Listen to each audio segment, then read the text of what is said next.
After the Second World War, racing was quick to resume at New South Wales, Australia's Mount Panorama circuit near Bathurst.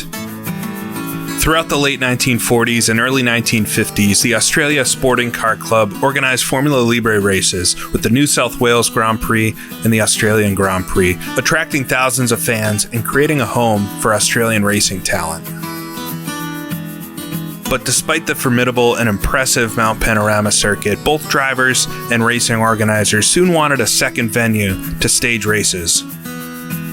But they didn't need to go far. Just 40 minutes drive from Bathurst, the Australia Sporting Car Club was approached by the City of Orange Cherry Blossom Festival Committee, who was also interested in hosting a race.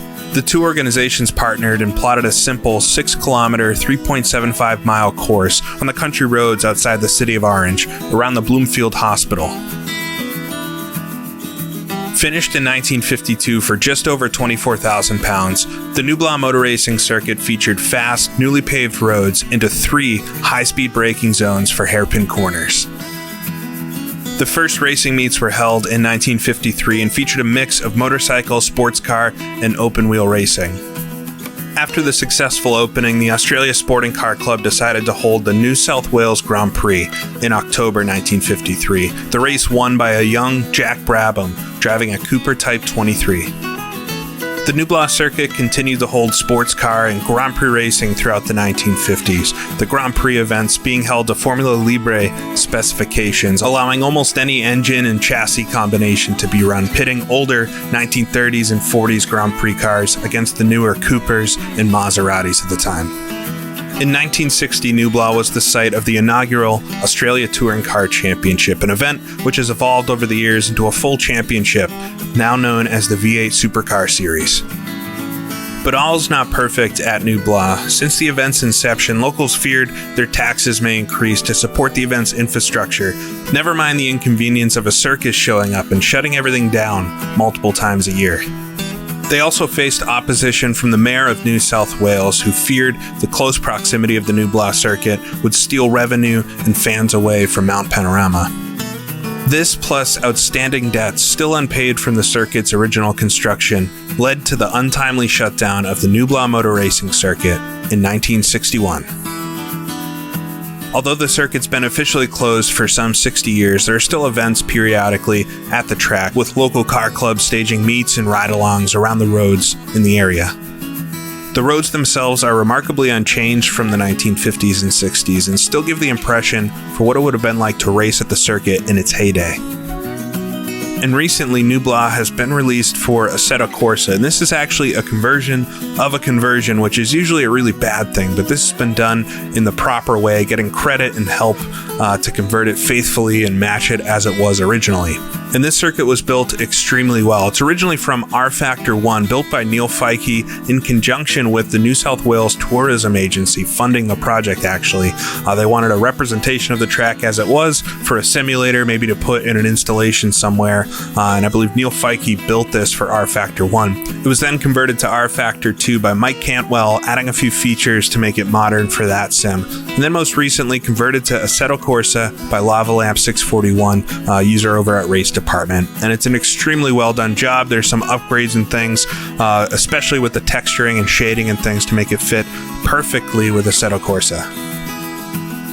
This track screams classic Australian racing venue. If you've raced at all around Bathurst or Longford or any of the other road tracks that Australia is famous for, this one fits right in, and it's great to see in its original 1950s. I believe it's modeled to be 1953, so 1950s aesthetic with billboards and crowds and cars and everything. Don't let the relatively simple layout fool you, although it is a triangular course between a few different roads and has a few long straight sections, including a very fast downhill reminiscent of Reims. The first sector, especially after Miss Mutton's corner, the second corner on the circuit, up through the sweep, is actually really difficult to get the lines right. It's a lot of fun as well once you do get it. So I've been testing a bunch of different classic cars around this track the past few days, and like I said, with the Formula Libre regulations, they pretty much ran everything here, from all the sports cars and F1 cars on older Grand Prix cars of the period. I think I even saw a few pictures of an ERA type car with a Holden engine planted in it. Very cool stuff. And although I don't have an actual record of this car racing at the circuit itself, it very well could have. This is the Porsche 550 Spider, built by a user named Enzuya over at Race Department for Assetto Corsa, released back in 2016. It's an older car, but very beautiful. This, of course, is the car that James Dean was tragically killed in. It was a very successful and interesting race car, kind of a transitional car for Porsche, built between 1953 and 1956. Powered by a relatively small 1.5-liter flat four, it only put out about 108 horsepower, but with the car only weighing 1,200 pounds or 550 kilograms, it's not a lot of weight to throw around, and it's absolutely zippy around some of the corners. Fun to throw around a course. So I've got a short field of 550s set up for a 6-lap race around the Gnoo Blas circuit. This is a really nice track. You can tell it's been made with a lot of care, and it's been converted extremely well. Definitely one to check out. So let's get started with this, a fun race at the Gnoo Blas Motor Racing Circuit. All right, here we are on the grid. Nice group of Porsche Spiders in front. Lights are lit. Out, we're underway. Everybody will be caught up on the line here. It's a very tight track. AI got to sort themselves out for a second. I'll see if I can snake through, past a couple cars. Let's now accelerate away past the crowds. We're on the Huntley Road. It's the starting area. Just a nice little wooden barrier there to protect everybody from us. Now we'll work up the hill though. 4th gear. This is actually a really difficult corner on a flying lap. Never mind all the dust being kicked up here. Come over the crest of the hill, taking it easy. 2 cars in front wide. Another car in front kicking up dust. Well, heavy brake now. Down to 1st gear for Miss Mutton Corner. Try to get on the gas again. It's all about accelerating out of the hairpins on this track. Up to 3rd gear will come through the dip. Aptly named down the hill here. Back up. Come up to the 2 hardest corners on the track. Through the sweep. Keep it in 3rd gear in this opening lap. Ooh, try not to slide too wide. Back on the track over a bridge here over the Brandy River. A little too close. There's actually a huge ditch there into the river, which you definitely don't want to hit. But on the Bloomfield Straight, we'll come up to Brandy Corner. Brake just before the 200 marker. Try not to outdo ourselves. Very, very easy to go wide on the brakes here. I'm sure you'll see that at one point. I got a car up on the right side too. Try to take the nice line through Brandy Corner. Come over the Brandy Bridge, over the river again. Now flat out through Radius Corner. This will get us onto the fastest straight, believe called the Mental Straight for unsavory reasons. We got cars off in front, kicking up dust everywhere. 4th gear. Past the hospital on the right there. And this actually will hit top speed in the Spider on this track, about 150 miles an hour, which is plenty fast. It's a really long straight though in the slipstream. Cars trying to find their way around each other in front. We'll bounce off the limiter. Definitely wouldn't want to do that in real life. We'll come down the hill now under the bridge. Come into the braking zone here for windsock. We'll brake a bit early on this opening lap. Try not to over-rev the car too much. Down to 2nd gear. Ooh, we're going to get shoved wide. A little bit of contact, nothing too bad. All right, 2nd gear, slide it on through.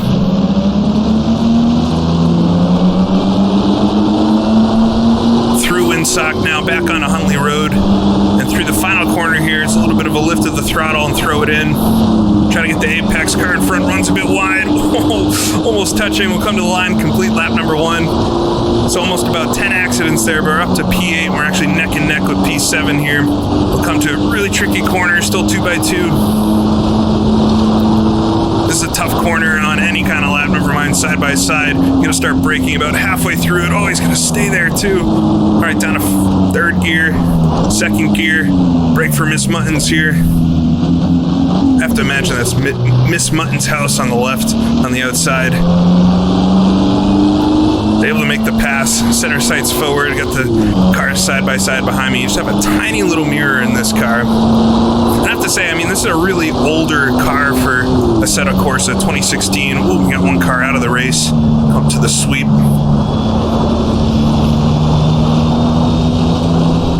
Tricky corner, easy to go wide. But this is a nice car that, you can tell it's not quite the fidelity of the modern cars, but I figured an older track that we're racing on, although it, again, very much looks first party and new.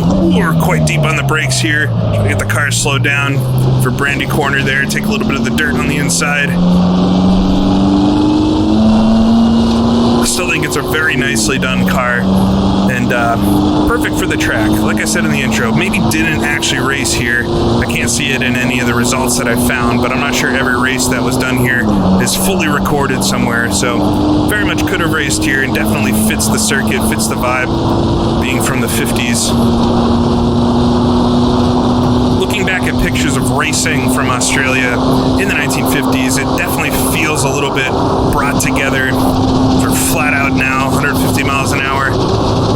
There's a lot of mix of cars. You've got kind of the newer Grand Prix-style guys, Jack Brabhams of the world, racing some of the European-style cars, and then you have a lot of older cars, which looks like they have maybe swapped engines, or feels very almost like the United States racing too, where you're taking road cars and older cars and then putting better engines in them, better suspensions and things. So you see some cars from the 1930s and 40s and old pictures racing in the 50s and 60s. Makes a very interesting photo to see a Cooper overtake an ERA. All right, but we're up to 7th, 4 laps to go.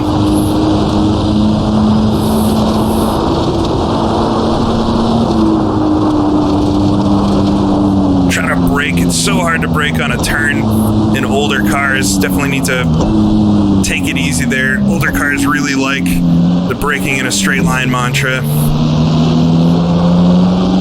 Carry a little speed through, a lot of dust in front, can't quite see. The dust just adds to it. It feels very Australian, this track. I like it a lot. The trees, the scenery. We'll come through the dip. One car slow on the inside there. Go too fast here. Oh, side by side. I'm going to run a little bit wide again. It's Ed Crawford out now. I got a few cars crashing. Kept it in 4th through there, which maybe could have taken 3rd. We'll try back on him in a second here.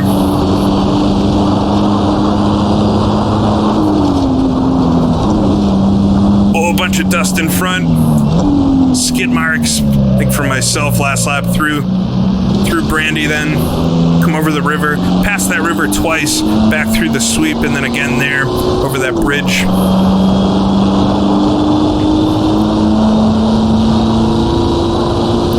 There's a great video online, if you search for the Gnoo Blas circuit, of somebody driving around here, I think in 2002 or so, at one of the car meets that they were having, and it looks almost exactly like this even then, some 40 years later. As we're getting on the 2 in front. Oh, past the yellow car, red car as well. It's going to shove me to the left.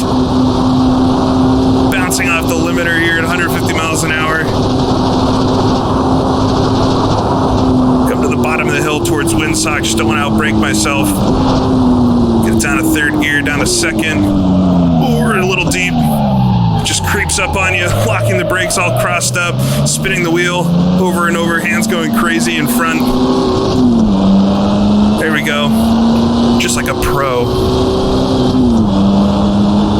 All right, up through 3rd gear, just a little bit of a breath for the final corner.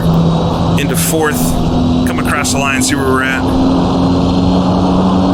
P5 with 3 laps to go. All right, so up to the top 5, and I think I can see all 4 in front of me right there. Over the top of the hill, just get on the brakes a little bit before it. You can go deeper, but it's so hard to slow this car down. Pass Miss Mutton again. Keep it in 2nd gear this time, see if I can keep that apex speed up. Maybe a little slower there. This circuit's incredible. If you look at other rFactor 1 tracks that get converted to newer sims, you definitely can tell. And this has had the help of being converted to rFactor 2 and a lot of good improvements done there.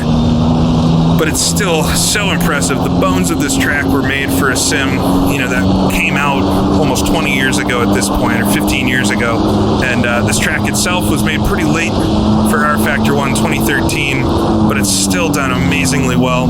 You can tell there's topographical data in here. The elevations are really good. The road surface detail, which I have to imagine was added a little bit more in rFactor 2 and for this version, but I've seen a couple videos of the rFactor 1 version of this track, and it looks very, very similar. You have the added grass effects. This track actually does have rain effects as well if you want to run in the wet, which I think would be unlikely for this track, but it's been upgraded a bit, but most of it is how it was for rFactor 1, so it's very impressive, a very welcome addition to Assetto Corsa here to race some classic cars in Australia. We're getting on the two in front now.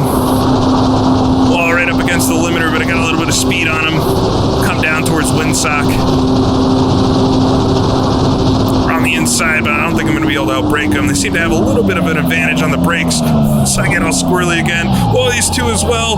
We're all locking it up. There we go. Put on a show for the spectators. Oh, man.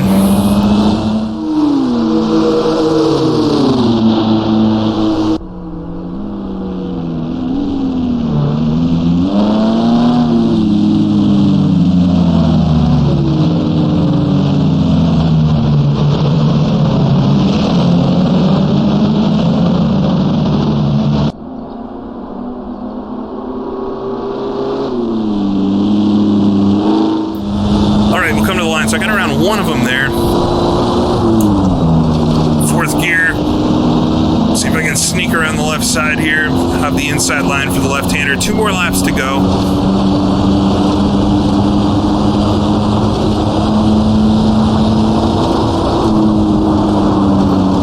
Just take it nice and easy through the left-hander.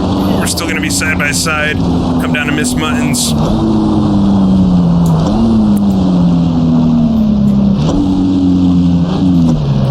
Second again. I got into first just to help slow the car down with the engine.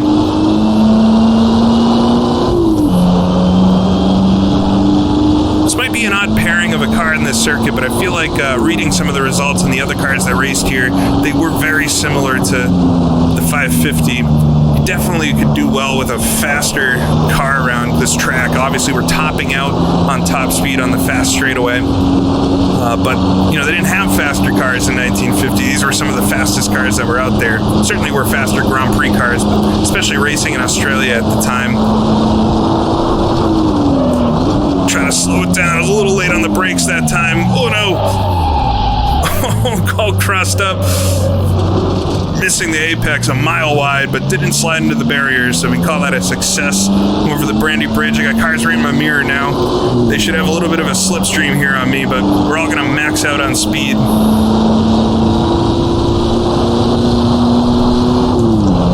Get it up to fourth gear. Looks like they're trying to pass each other back there more than me.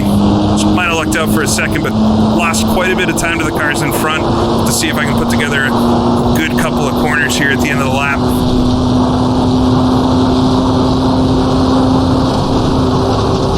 Flat out bouncing off the limiter. I don't think this car would have had a limiter in real life.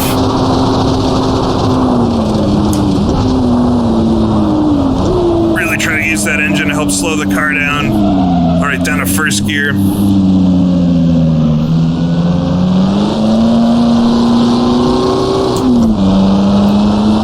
It's a shame that racing stopped when it did here. You can see some of the houses there on the left. The residents, it seems, weren't super happy with the circuit being here. And then I think the final nail in the coffin really was that the government itself wanted Bathurst to be more of the home of motorsport. And this being so close, 40-minute drive, is not far at all. So those things, plus the outstanding debts. It's a shame it ended in 1961 because the Tasman series was right around the corner, and you could imagine Jim Clark and Jack Brabham, amongst others, dicing it out around here in some 60s F1 cars. It'd be very fitting. Right alongside Longford, Leven, all of the tracks in Australia. This one would fit very well. I think brings some interesting stuff to the table. These corners for sure. Maybe seen unsafe even in the 60s with this little bridge here with the ditches next to it, but all right on the edge of the track. Did okay through the first sector, but not pulling in too much on the cars in front. Up to Brandy. Trying not to go deep this time. Down to second gear. As long as you don't lock up the tires, get the car slowed down, roll it on through. Stu and front are going to play with each other side by side maybe. Nice exit through Brandy up, radius. Third gear. Just wait for fourth, shifting well into the red line, really maxing out the engine on the Porsche here. But too far back to gain any kind of advantage. Have to hope for some fireworks in the final corner, which won't cross my fingers, but it wouldn't be that unlikely. Bouncing off the rev limiter again, over the top of the crest, look down towards the braking markers, try to spot just where it starts to flatten out here before the 300, hop down the gears pretty aggressively. Whoa, they're passing each other in front. I think they're going to avoid the contact. I'll roll myself through the corner. Oh, and side by side, gained quite a bit there, but just going to be a lap short on trying to make a pass on these guys. We'll come to the line. Oh, he's going to make a contact with the barrier in front. Come through. Oh, I tried to carry a lot of speed through there, but too far back. Come across the line, finish in third.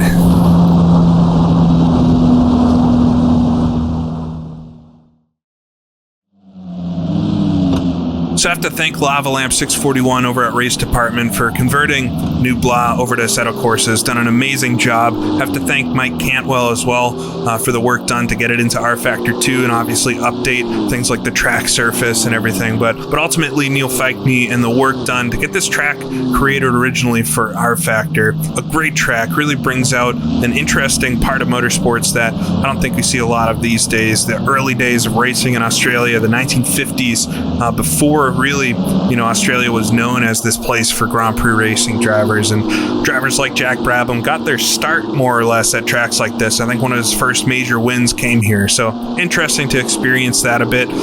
Fun to race in the 550 Porsche, even if it's not 100% accurate, but certainly gives that feeling of the 1950s. So excited for more of this to keep coming. It's a ton of fun racing all these different tracks and learning a lot about history. I do some research obviously for these videos. This is not all stuff I know beforehand, but learning it myself is part of the fun in doing this at all. So hope you enjoyed. Hope to see more soon.